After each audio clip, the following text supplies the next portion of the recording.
all students, a very good evening to you all present here and welcome to Enlightened Educators. So ತುಂಬ ಜನ ಡೌಟ್ಸನ್ನು ಇಟ್ಕೊಂಡು ನನಗೆ message ಮಾಡಿದ್ದೀರಾ. So ಅವರೆಲ್ಲರದ್ದು ಇವತ್ತು clear ಮಾಡ್ತಿದ್ದೀನಿ. So the first thing is ಒಬ್ರು ಹೇಳಿದ್ದಾರೆ, thank you for your kind of information. So welcome ಪಾ. So thank you so much. ಹೀಗೆ ಸಪೋರ್ಟ್ ಮಾಡ್ತಾ ಇರಿ. ಸೊ ಇದೆಲ್ಲ ನಿಮ್ಮ ಬೆನಿಫಿಟ್ಗಾಗಿ ನಾವು ಮಾಡ್ತಾ ಇರೋವಂಥ ಒಂದು ವಿಡಿಯೋ ಆಗಿದೆ. ಆ್ಯಂಡ್ ಚರಣ್ ಅವರು ಕೇಳಿದ್ದಾರೆ, ma'am I failed in N A, please provide materials to read. So first thing materials ಎಲ್ಲಿದೆ ಅಂತ ತೋರಿಸ್ಕೊಟ್ಬಿಡ್ತೀನಿ, ಬನ್ನಿ. ಓಕೆನಾ?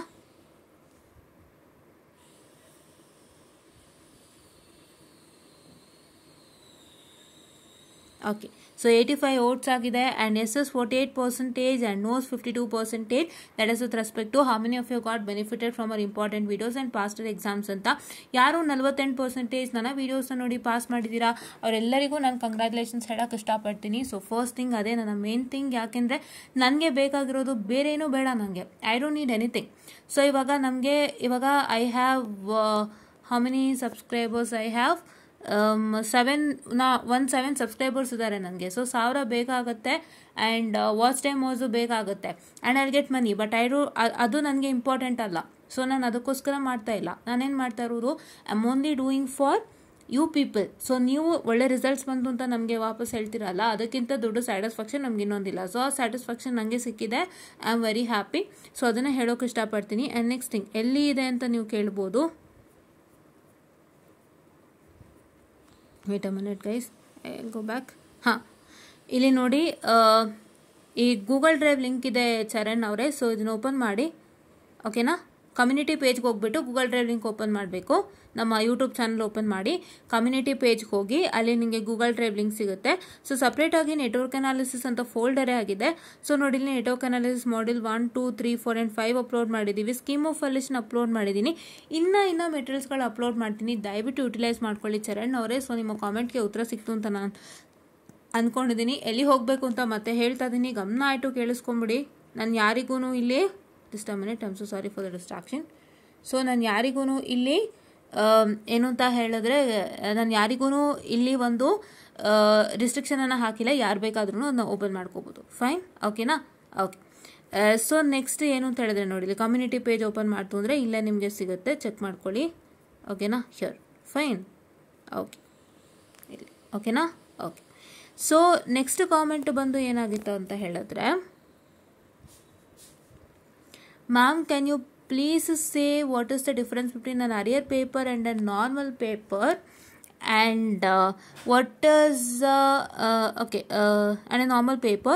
Is arrear paper a paper that we write in makeup exam? ಹೌದು, ಮೇಕಪ್ ಎಕ್ಸಾಮಲ್ಲಿ ಬರೆಯೋಂಥ ಪೇಪರ್ ಅರಿಯರ್ ಪೇಪರ್ ಆಗಿರುತ್ತೆ. ಆ್ಯಂಡ್ ಇನ್ ನೆಕ್ಸ್ಟ್ ಫ್ಯೂಚರ್ ನೀವು failed ಆದಾಗ ಏನು ಬರೀತಿರಲ್ಲ, ಸೊ ನೀವು ಇವಾಗ ಒಂದು ಸಬ್ಜೆಕ್ಟ್ ಫೇಲ್ಡ್ ಅಂದರೆ ನೆಕ್ಸ್ಟ್ ಎಕ್ಸಾಮ್ಗೆ ಕಾಯಬೇಕಾಗುತ್ತೆ. ಸೊ ನೆಕ್ಸ್ಟ್ ಎಕ್ಸಾಮ್ ಯಾವಾಗ ಬರುತ್ತೆ ಆವಾಗ ನೀವು ಕ್ವಶನ್ ಪೇಪರ್ ಇಸ್ಕೊಂಡು ಬರೀತೀರಾ. That question paper is called as an arrear paper. ಓಕೆನಾ? ಫಸ್ಟ್ ಅದನ್ನ ನೆನಪಿನಲ್ಲಿ ಇಟ್ಕೊಳ್ಳಿ. ಅರಿಯರ್ ಪೇಪರ್ಗೂ ನಾರ್ಮಲ್ ಪೇಪರ್ಗೂ ದೊಡ್ಡ ಡಿಫ್ರೆನ್ಸ್ ಅಂತ ಹೇಳಿದ್ರೆ, ಅದಕ್ಕೂ ಮುಂಚೆ ಇನ್ನೊಂದು ಕಾಮೆಂಟ್ ಕ್ಲಿಯರ್ ಮಾಡ್ತೀನಿ. ಓಕೆ ಮ್ಯಾಮ್, ನಂದು 50 passing marks, but I got 42 and 45 in 2 subject. ಒಂದು ರಿವಾಲ್ಯೂಷನ್ ಅಪ್ಲೈ ಮಾಡ್ಬೋದಾ? ನಾನೆಲ್ಲ ನೀಟಾಗಿ ಬರೆದಿದ್ದೆ ಮೇಡಮ್. ಸೊ ಇದಕ್ಕೆ ನಾನು ಒಂದೇ ಸಲ ಕಾಮೆಂಟ್ ಕೊಟ್ಬಿಟ್ಟಿದ್ದೀನಿ. ನಿಮ್ಮ ಪೇಪರು ನಿಮಗೆ ಗೊತ್ತಲ್ವಾ? ಸೊ ನಿಮಗೆ ಕಾನ್ಫಿಡೆನ್ಸ್ ಇದೆಯಾ? ಖಂಡಿತ ರಿವಾಲ್ಯೂಷನ್ಗೆ ಹಾಕ್ರೋ. ಪದೇ ಹೇಳೋಕ್ಕಾಗಲ್ಲ ನಾನಿದ್ನ ಅಲ್ವಾ? ಏನಕ್ಕೆ ಅಂದರೆ, ಸೊ ನಾನಿವಾಗ ನಿಮಗೆ ಯಾವುದೇ ರೀತಿ ಅಶ್ಯೂರೆನ್ಸ್ನ ಕೊಟ್ಬಿಟ್ಟು ನಿಮ್ಗೆ ಆಗಲಿಲ್ಲ ಅಂದರೆ ಏನು ಮಾಡ್ತೀರಾ? ಇವಾಗ ಏನು ಹೇಳ್ತೀರಾ ಹೇಳಿ? ನಾವು ಮ್ಯಾಮ್ನ ಕೇಳಿದ್ವಿ, ಮ್ಯಾಮ್ ನಂಬ್ಕೊಂಡ್ರು, ಹೌದಾ? ಮ್ಯಾಮ್ ನಂಬ್ಕೊಂಡ್ವಿ. ಅವ್ರು ನಮಗೆ ಮ್ಯಾಮ್ಗೆ ನಾವು ಕಾಮೆಂಟ್ ಮಾಡಿದ್ವಿ, ಅವ್ರು ನಮಗೆ ರಿಪ್ಲೈ ಮಾಡಿದ್ರು, ನಾವು ಅವ್ರನ್ನ ನಂಬ್ಕೊಂಡು ರಿವಾಲ್ಯೂಷನ್ಗೆ ಹಾಕಿದ್ವಿ, ನಮ್ದು ಆಗಲಿಲ್ಲ ಅಂತ ನೀವು ಹೇಳ್ಬಾರ್ದಲ್ವಾ? ಸೊ ನಿಮ್ಮ ಪೇಪರು ನೀವು ಬರೆದಿದ್ದೀರಾ, ನಿಮಗೆ 200% ಕಾನ್ಫಿಡೆಂಟಾ? ಧೈರ್ಯವಾಗಿ ಹಾಕಿ, ಯಾರನ್ನೂ ಕೇಳೋಕ್ಕೆ ಹೋಗ್ಬಿಡಿ. ಇದನ್ನು ನೀವು ಯಾರನ್ನ ಕೇಳಬೇಕು ಗೊತ್ತಾ? ಇದು ಇಲ್ಲಿ ನೀವು ಕಾಮೆಂಟ್ ಹಾಕೋದು ಅಲ್ಲ. ದಿಸ್ ಇಸ್ ನಾಟ್, ಇಲ್ಲಿ ನೀವು ಕಾಮೆಂಟ್ ಹಾಕೋದಲ್ಲ. ಈ ವಿಷಯವಾಗಿ ಸ್ಪೆಷಲಿ ಈ ಒಂದು ಕಾಮೆಂಟ್, ಈ ಥರ ಕಾಮೆಂಟ್ನ ನೀವು ಇಲ್ಲಿ ಹಾಕೋದಲ್ಲ. ನೀವೇನು ಮಾಡಬೇಕು ಅಂದರೆ, ನಿಮಗೆ ರಿಸಲ್ಟ್ ಬಂದಿದ ತಕ್ಷಣ ಚೆಕ್ ಮಾಡಿಸ್ಬೇಕು ನಿಮ್ಮ ಟೀಚರ್ಸ್ ಹತ್ರ ನೀವು ಚೆಕ್ ಮಾಡಿಸ್ಬೇಕು ಯಾವ ಸಬ್ಜೆಕ್ಟ್ ಫೇಲ್ಡ್ ಆಗಿದೆ, ಯಾವ ಸಬ್ಜೆಕ್ಟ್ ಏನಾಗಿದೆ ಅಂತ. ಇವಾಗ ನಾನು ನೆಟ್ವರ್ಕ್ ಮತ್ತು DST ಹ್ಯಾಂಡಲ್ ಮಾಡಿದ್ದೀನಿ. ಅಲ್ಲೇನಾದ್ರು ಇಶ್ಯೂಸ್ ಆಗಿತ್ತಾ ಹೇಳಿ. ನೀವು ಏನು ಆನ್ಸರ್ ಬರ್ದಿದ್ದೀರಾ ಅದನ್ನು ನೀವು ಹೇಳಿ, ನಾನು ಏನಿದೆ ಅಂತ ಬೇಕಾದ್ರೆ ನಾನು ಹೇಳ್ತೀನಿ, ಏನಿದೆ, ನೀವೇನು ಮಿಸ್ಟೇಕ್ ಮಾಡಿದ್ದೀರಾ, ಎಲ್ಲೇನು ಮಾಡಬೇಕಾಗಿತ್ತು ಅಂತ. ಸೊ ಆ ಥರ ನೀವು ಟೀಚರ್ಸ್ ಹತ್ರ ಕೇಳಿ, ನೀವು ಏನು ಮಿಸ್ಟೇಕ್, ನಾನು ಇದು ಬರ್ದಿರೋದು ಸರಿಯಾಗಿದೆಯಾ ಮ್ಯಾಮ್, ನಾನು ಹಾಕ್ಬೋದಾ, ನನ್ನ ಏನು ಮೆಟೀರಿಯಲ್ ಇದೆ ಅದನ್ನ ಚೆಕ್ ಮಾಡ್ಕೊಂಡಿದ್ದೀನಿ ಮ್ಯಾಮ್, ನಾನು ಇದೇ ಥರ ಬರೆದಿದ್ದೆ ಅಂತ ಒಂದ್ಸಲಿ ನೀವು ಮೇಡಮ್ ಹತ್ರ ಮಾತಾಡಿ. ಸೊ ಅವ್ರು ನಿಮಗೆ ಗೈಡೆನ್ಸ್ ಕೊಡ್ತಾರೆ, ಆಯಿತಾ. ಇವಾಗ ನಾನು 2 ಸಬ್ಜೆಕ್ಟ್ ಹ್ಯಾಂಡಲ್ ಮಾಡಿರೋದ್ರಿಂದ ನೆಟ್ವರ್ಕ್ ಮತ್ತು ನೆಟ್ವರ್ಕ್ ಮತ್ತು DST. ಸೊ ಅದರಲ್ಲಿ ಏನಾದ್ರು ನಿಮ್ಗೆ ಇತ್ತು ಅಂದರೆ ಹೇಳಿ, ನಾನು ಚೆಕಿಂಗ್ ಮಾಡ್ತೀನಿ, ಏನು ತೊಂದರೆ ಇಲ್ಲ. ಅದರಲ್ಲಿ ಏನಾದ್ರು ಇತ್ತು ನೀವು ಇಶ್ಯೂಸ್ ಅಂದರೆ ಹೇಳಿ, ನಾನು ಚೆಕ್ ಮಾಡಿಬಿಟ್ಟು ಹೇಳ್ತೀನಿ ನೀವು ಹಾಕ್ಬೋದಾ ಹಾಕ್ಬಾರ್ದಾ ಅಂತ. ಸೊ ಆ ಥರ ಒಂದು. ಸೊ ಹಾಗಾಗಿ ನೀವು ನಿಮ್ಮ ಟೀಚರ್ಸ್ನ ಒಂದ್ಸತಿ ಕೇಳಿಟ್ಕೊಳ್ಳೋದು ಬೆಟರ್ ಅಂತ ನನ್ನ ಅನಿಸಿಕೆ. ಸೊ ನಿಮಗೆ ತುಂಬ ಕಾನ್ಫಿಡೆನ್ಸ್ ಇತ್ತಾ, ದಯವಿಟ್ಟು ರಿವ್ಯಾಲ್ಯೂಯೇಷನ್ಗೆ ಹಾಕಿ, ಓಕೆನಾ. ಸೊ ಇವಾಗ ಅರಿಯರ್ ಮತ್ತು ನಾರ್ಮಲ್ಗೆ ಡಿಫ್ರೆನ್ಸಿಗೆ ಬರೋಣಂತೆ, ಓಕೆನಾ. ಸೊ ಇದು ಯಾಕೆಂದರೆ ನಾನು ಯಾರಿಗೂ ಆಗ್ಬಿಡುತ್ತಪ್ಪ ಹಾಕಿ ಅಂತ ನಾನು ಯಾರಿಗೂ ಹೇಳೋದಕ್ಕಾಗಲ್ಲ. ಅದು ನಿಮ್ಮ ಪೇಪರ್ ಮೇಲೆ ಹೋಗುತ್ತೆ. ಆ್ಯಂಡ್ VTUನವರು ನಿಮಗೆ ಪಾಸ್ ಮಾಡೋದ್ರ ಮೇಲೆ ಹೋಗುತ್ತೆ. ಬಿಕಾಸ್ ಎಷ್ಟೋ ಸಲ ರಿವ್ಯಾಲ್ಯೂಯೇಷನಲ್ಲೂ ಪಾಸ್ ಮಾಡಿದೆ ನೆಕ್ಸ್ಟ್ ಎಕ್ಸಾಮ್ ಕಟ್ತಾರಲ್ಲ, ಅಲ್ಲಿ ದುಡ್ಡು ಮಾಡೋಣ ಅಂತ ಮಾಡ್ಬಿಡ್ತಾರವರು, ಅಂಥ ಜನಗಳೇ ಅವರು. ಸೊ ಹಾಗಾಗಿ ದಯವಿಟ್ಟು ನಿಮಗೆ ಕಾನ್ಫಿಡೆನ್ಸ್ ಇತ್ತಾ ಹಾಕಿ, ಓಕೆನಾ. S, okay.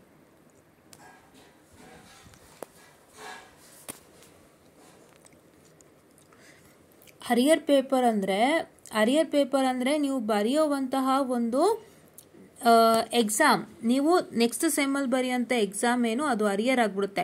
ಸೊ ಅಂದರೆ ಲೈಕ್ ಇವಾಗ ನಾವು ಥರ್ಡ್ ಸೆಮಿಸ್ಟರ್ ನೀವು ಕ್ಲಿಯರ್ ಮಾಡಿ ಥರ್ಡ್ ಸೆಮ್ ಎಕ್ಸಾಮ್ ಬರೆದ್ರಿ, ರಿಸಲ್ಟ್ಸ್ ಬಂದಿದೆ. ಈಗ ನೀವು ಥರ್ಡ್ ಸೆಮ್ಮಲ್ಲಿ NA ಫೇಲ್ಡು ಅಂತ ಇಟ್ಕೊಳ್ಳಿ. ಥರ್ಡ್ ಸೆಮ್ಮಲ್ಲಿ NA ಫೇಲ್ಡು ಅಂದರೆ ನೀವು ಅದ್ರ ಎಕ್ಸಾಮ್ ಯಾವಾಗ ಬರೀತೀರಾ, ಮೇಕಪ್ ಎಕ್ಸಾಮ್ ಕೊಡ್ತು ಅಂದರೆ ಇವಾಗಲೇ ಬರೀತೀರಾ, ಇಲ್ಲ ಅಂತ ಹೇಳಿದ್ರೆ ನೀವು ನೆಕ್ಸ್ಟ್ ಸೆಮ್ ಬರೀತೀರಾ. ಸೊ ನೆಕ್ಸ್ಟ್ ಸೆಮ್ ನೀವು NA ಪೇಪರ್ ಬರೀತೀರಾ ಅಂದರೆ if writing your third semester subject in your fourth semester then it is tend to be your arrear paper. Normal paper ಅಂದರೆ ಏನು ಫ್ರೆಶ್ ಆಗಿ ನೀವು ಎಕ್ಸಾಮ್ ಬರೀತೀರಾ ಎಲ್ಲ ಸ್ಟೂಡೆಂಟ್ಸ್ ಜೊತೆಗೆ, ಅದು ನಿಮ್ಮ ನಾರ್ಮಲ್ ಪೇಪರ್. ಆ್ಯಂಡ್ ನಿಮ್ಮ ಅರಿಯರ್ ಪೇಪರ್ಗೂ ನಾರ್ಮಲ್ ಪೇಪರ್ಗೂ ಇರೋಂಥ ದೊಡ್ಡ ಡಿಫ್ರೆನ್ಸ್ ಅಂದರೆ ನಿಮ್ಮ ಅರಿಯರ್ ಪೇಪರು ತುಂಬ ಟಫ್ ಇರುತ್ತೆ, ನಾರ್ಮಲ್ ಪೇಪರ್ ಚೆನ್ನಾಗೇ ಇರುತ್ತೆ.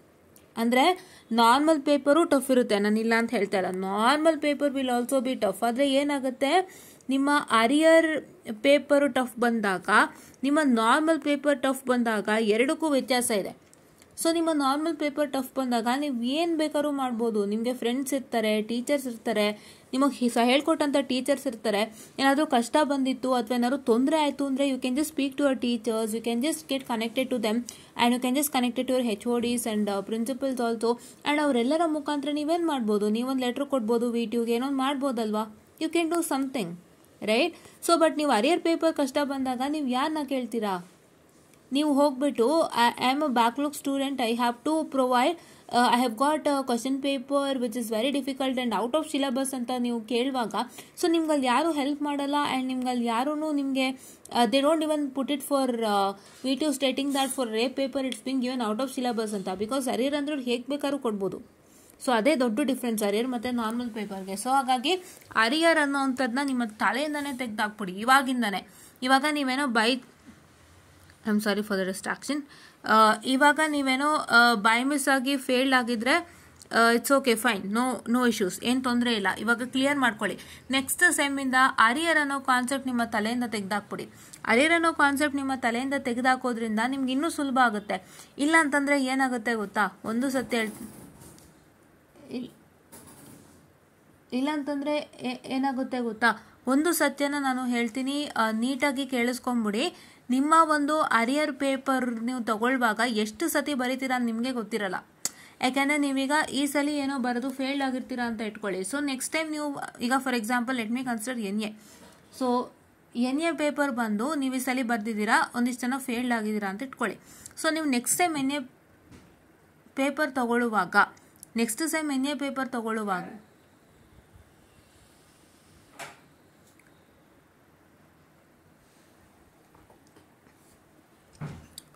ನೀವು ನೆಕ್ಸ್ಟ್ ಸೆಮ್ NA ಪೇಪರ್ ತಗೊಳ್ಳುವಾಗ ನಿಮ್ಮ ಅರಿಯರ್ ಪೇಪರು ಅದೆಷ್ಟು ಡಿಫಿಕಲ್ಟ್ ಇರುತ್ತೆ ಅಂತ ಹೇಳಿದ್ರೆ, ಸೊ ನಿಮಗೆ ಗೊತ್ತಿರಲ್ಲ ಎಷ್ಟು ಡಿಫಿಕಲ್ಟ್ ಇರುತ್ತೆ ಅಂತ. ಮತ್ತೆ ತಿರ್ಗಾ ಅವಾಗಲೂ ಫೇಲ್, ಮತ್ತೆ ತಿರ್ಗಾ ಏನಾಗುತ್ತೆ, ಮತ್ತೆ ತಿರ್ಗಾ that process repeats on until and unless you get a nicest paper which will help you crack your exam. So ಅವಾಗ ಎಷ್ಟು ಅಟೆಂಪ್ಟ್ಸ್ ಆಯಿತು ನಿಮಗೆ ಲೆಕ್ಕನೇ ಇರಲ್ಲ. ಸೊ ಆ ಥರ ಎಲ್ಲ ಅರಿಯರ್ ಪೇಪರಲ್ಲಿ ಇಶ್ಯೂ ಆಗುತ್ತೆ. ಸೊ ಹಾಗಾಗಿ ಅರಿಯರ್ ಅನ್ನೋ ಕಾನ್ಸೆಪ್ಟ್ನ ತಲೆಯಿಂದ ಬಿಟ್ಟು ನಾರ್ಮಲಲ್ಲೇ ಕ್ಲಿಯರ್ ಮಾಡೋಕ್ಕೆ ಟ್ರೈ ಮಾಡಿ. ಇದು ನನ್ನ ಸಿನ್ಸಿಯರ್ ಸಜೆಷನ್, ಬಿಕಾಸ್ ತುಂಬ ಜನಕ್ಕೆ ಈ ಥರ ಆಗಿರೋದನ್ನ ನಾನು ನೋಡಿದ್ದೀನಿ. ಸೊ ಹಾಗಾಗಿ ನಾನು ಇದೊಂದು ಹೇಳ್ತೇನೆ, ಅದು ಸಿನ್ಸಿಯರ್ ಸಜೆಷನ್. ಸೊ ಇದು ಅರಿಯರ್ಗೂ ನಾರ್ಮಲ್ಗೂ ಇರೋಂಥ ದೊಡ್ಡ ಡಿಫ್ರೆನ್ಸು. ಸೊ ಹಾಗಾಗಿ hope you got cleared your doubts. And ನೀವೇನು ಮಾಡ್ತೀರಾ ಅಂದರೆ, ಯಾರಿಗಾದರೂ ನೆಟ್ವರ್ಕ್ ಮತ್ತು ವಾಟ್ ಐ ಕ್ಯಾನ್ ಸೇ DSTನಲ್ಲಿ ಯಾರಾದರೂ ಫೇಲ್ಡ್ ಆಗಿತ್ತು ಅಂದರೆ, ನೀವು ಎಲ್ಲಿ ಏನು ಇಶ್ಯೂ ಆಗಿದೆ ಅಂತ ನನಗೊಂದ್ಸತಿ ಹೇಳಿ. ಸೊ ಏನು ಮಾಡ್ಬೋದು ಅಂತ ನಾವು ನೋಡೋಣಂತೆ, ಆಯಿತಾ?